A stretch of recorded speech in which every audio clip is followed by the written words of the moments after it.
The veil slipped from my fingers as my vision kaleidoscoped, fragmented by tears. My sister Rebecca's words echoed through the boutique like a gunshot. "It's my wedding. You're just the wallet." Every dress on every rack seemed to blur into a wall of white as 20 pairs of eyes fixed on me. The saleswoman's practiced smile faltered. Our mother's champagne glass froze halfway to her lips. A single crimson drop appeared on my thumb where I'd pricked it earlier, adjusting the heirloom lace I'd spent 3 months restoring for her. The drop fell, staining the immaculate marble floor, visible evidence of what had been invisible for so long. "You've always been jealous," Rebecca continued, her voice carrying across the silent boutique. "If you can't even pretend to be happy for me today, then I don't want you at my wedding." As I stood there, the $38,000 receipt for her perfect venue burning a hole in my handbag, a strange calm replaced the shock. My phone buzzed in my pocket, the 4th notification from my bank today about approaching credit limits. For 3 months, I'd been paying for everything: deposits, flowers, photographer. Money I'd saved for medical school. Money Rebecca had promised to repay the second Tyler's investment matures. "My name is Olivia. I'm 30 and a hospital finance director. This is the story of how I stopped funding a fantasy and started investing in my reality." I didn't argue or cry. I simply nodded, turned, and walked to the privacy of the boutique's marble bathroom. With steady hands, I opened my banking app and initiated the process I should have started months ago. 4 cards cancelled. 1 savings account emptied and transferred to a new account at a different bank. A carefully worded email to all vendors explaining the immediate termination of my financial responsibility. 3 minutes of digital dismantling to end 8 months of financial bleeding. When I emerged, Rebecca was twirling in front of the 3-way mirror, draped in crystals and silk that cost more than my car. "Olivia, I think this is the one," she called, not looking at me, her anger apparently forgotten now that she needed my approval, or rather, my credit card. I didn't respond, taking a seat near our second cousin Emma, who squeezed my hand in silent support. She'd witnessed Rebecca's financial manipulation for years, having once loaned her $5,000 that was never mentioned again. Our family had always operated on unspoken rules. Rebecca dreams, everyone else provides. My academic achievements were footnotes at family gatherings, while Rebecca's temporary jobs and failed entrepreneurial ventures were celebrated as brave explorations. When I earned my MBA, my parents attended only the reception. They'd scheduled Rebecca's birthday brunch during the ceremony. The saleswoman approached with a tablet, professional smile firmly back in place. "Shall we process the deposit today? It's 30% to secure the gown." Rebecca turned to me expectantly, hand outstretched. "Liv, give me your platinum. I'll pay you back after the honeymoon." The lie rolled off her tongue so effortlessly it was almost impressive. The honeymoon, a 3-week Mediterranean cruise, was also on my credit card. "I can't," I said softly. "The cards are cancelled." Her face went through a series of expressions: confusion, disbelief, anger, panic, like watching a time-lapse of approaching storm clouds. "What do you mean cancelled?" Her voice climbed an octave. "Exactly what I said. I've cancelled all my cards and closed the accounts. I'm no longer financing your wedding." The boutique went silent again. Our mother stood, champagne forgotten. "Olivia Catherine Parker, what have you done?" "Something I should have done $47,000 ago," I replied, my voice steadier than I'd expected. "Rebecca told everyone Tyler's family was covering the wedding costs. Then she told me our parents were contributing. Meanwhile, I've been paying for everything." Rebecca lunged toward me, but Emma stepped between us. "You promised." Rebecca hissed, her perfect makeup unable to hide the fury beneath. "Tyler's parents are expecting." "A wedding you can't afford," I finished for her. "I never promised to bankrupt myself for your fantasy day." I stood and collected my jacket, feeling oddly light. "The deposits are non-refundable, but I've informed all vendors that no further charges will be processed. Good luck explaining to Tyler's family why their yacht club reception just disappeared." The truth hit Rebecca like physical impact, her legs actually buckling as she sank onto a tufted ottoman. Tyler's parents, Boston aristocracy with a 5-generation fortune and expectations to match, had been told a very different version of who was financing their son's wedding. I walked out of the boutique into fresh air that felt like my first full breath in months. By that evening, my phone had 43 notifications. Most were from Rebecca and our mother, ranging from furious accusations to tearful pleas. 3 were from Tyler, each more confused than the last. One was from Tyler's mother, Elaine Hamilton, requesting a meeting to discuss certain financial discrepancies that have come to light. I responded only to Elaine, agreeing to coffee the following day. When I arrived at the upscale cafe Elaine had chosen, I found her already seated, elegant in understated cashmere, a leather portfolio on the table before her. "Thank you for coming, Olivia," she said, gesturing to the chair opposite. "I've taken the liberty of ordering for us." Before I could respond, she opened the portfolio, revealing a spreadsheet. "This is a record of every wedding expense Tyler's family was supposedly covering, according to Rebecca. The total exceeds $120,000. My stomach dropped.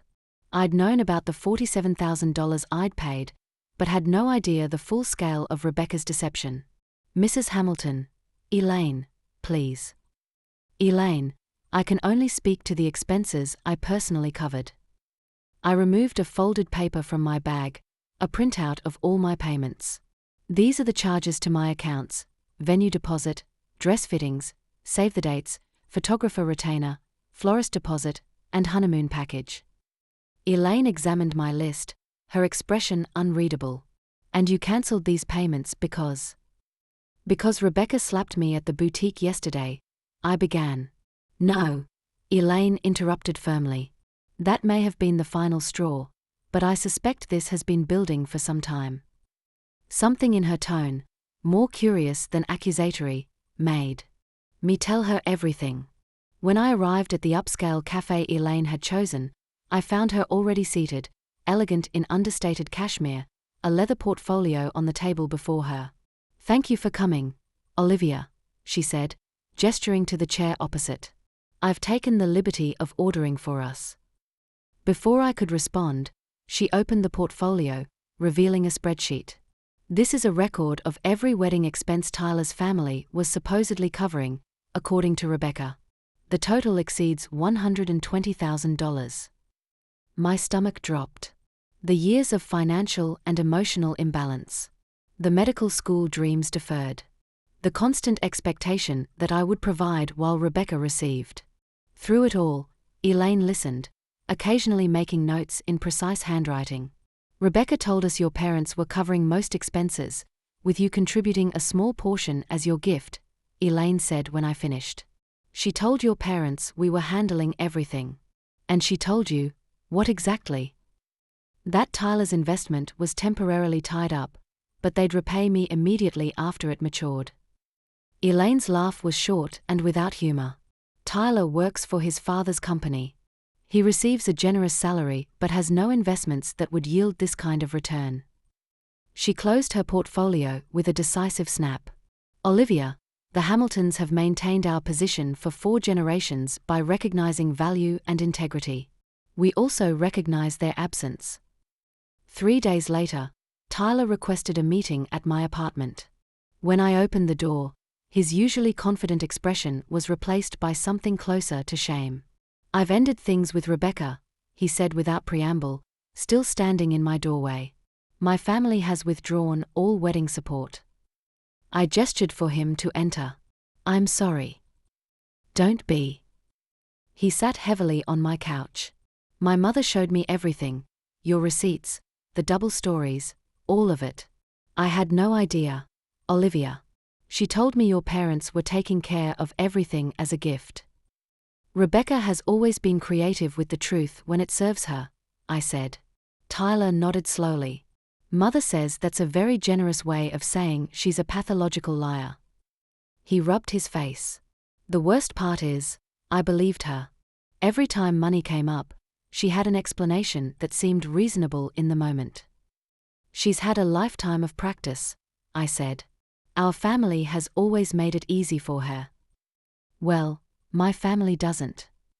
He stood to leave but paused at the door. Mother asked me to give you this. He handed me an envelope. Inside was a check for $47,000, the exact amount I'd spent on Rebecca's wedding, and a handwritten note: integrity should be rewarded. Consider this an investment in your medical school plans. Elaine Hamilton. I stared at the check in disbelief. She doesn't do things halfway, Tyler said with a small smile. She also said to tell you that Hamilton Memorial Hospital always needs good doctors, especially ones who understand financial responsibility. After he left, I sat with the check in my hand, feeling neither victorious nor vengeful, just free. My phone buzzed with another message from Rebecca, the 7th today. Mother and father say I have to pay back the vendors myself. This is all your fault. You've ruined everything. I didn't respond. Instead, I opened my laptop and pulled up the medical school application I'd abandoned months ago. With steady hands, I began to fill in the fields, one by one. 2 weeks later, I received a formal invitation to brunch at the Hamilton estate. When I arrived, Elaine greeted me personally. We are celebrating today, she said, leading me to a sunlit terrace where several people were gathered, including Tyler. Celebrating what? I asked. New beginnings, Elaine replied. Tyler has accepted a position in our London office. And you, I hope, will share your news about medical school. News traveled fast in Elaine's world. I'd received my acceptance letter only yesterday. Across the terrace, I spotted Rebecca's unmistakable figure entering through the garden gate, escorted by a member of the household staff. Her expression as she saw me was a mixture of shock and fury. What is she doing here? Rebecca demanded, pointing at me. Elaine's smile remained pleasant, but her eyes cooled. I invited Olivia to celebrate her medical school acceptance. You, Rebecca, are here to begin repayment. Repayment. For the non-refundable deposits. The Hamilton family has covered them to maintain our relationships with certain vendors, but you will work in our foundation office until the amount is repaid in full. Rebecca's face flushed crimson. You can't be serious. That will take forever on a secretary's salary. Administrative assistant, Elaine corrected. And yes, approximately 18 months, assuming satisfactory performance. The alternative is a very public lawsuit that would make finding employment elsewhere challenging. As Rebecca stood speechless, I felt no satisfaction in her humiliation, only a renewed appreciation for consequences properly assigned. Later, as I prepared to leave, Tyler walked me to my car. I wanted to thank you, he said quietly. For what? For cancelling those cards. It was the most honest thing anyone's done for me in a long time. Sometimes the most powerful act isn't what you do, but what you stop doing. Stop funding the fantasy. Stop shouldering others' responsibilities. Stop believing that sacrifice equals love. I drive past that wedding boutique sometimes on my way to the hospital where I now complete my residency. I never feel anger anymore, just gratitude for the day I finally recognized my own worth, measured not in dollars spent on others, but in boundaries kept for myself.